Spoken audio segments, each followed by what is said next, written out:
நம்மளுடைய வாழ்க்கை எதை நோக்கி போதுங்கிற ஒரு பயணத்துடைய முடிவு தெரியாம இருந்தா இந்த ரெண்டு பாதையை தெரிஞ்சிட்டீங்கன்னா போதும்.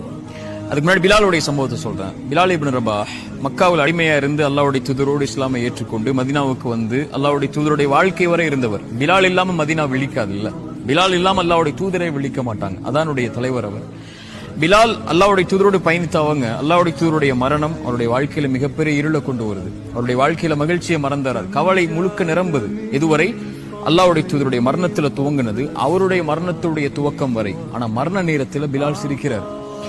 மனைவி கேட்டாங்க, இவ்வளவு நாள் கவலையா இருந்தீங்க அல்லாஹ்வுடைய தூதருடைய மரணத்துக்கு பிறகு, இப்ப சிரிக்கிறீங்க ஏன்னு சொல்லி. பிலால் சொன்னாங்க, கதன் அல்கல் ஹிப்பத முஹம்மத வ ஸஹ்பா, நான் நாளைக்கு போய் அல்லாஹ்வுடைய தூதரையும் அவங்களுடைய தோழர்களையும் சந்திக்க போறேன், எனக்கு என்ன கவலை இன்னைக்கு இதுக்கு மேல்னு சொல்லி அவருடைய இலக்கை அவர் முடிவு செய்து வாழ்க்கையில போயிட்டு இருந்திருக்கிறாரு.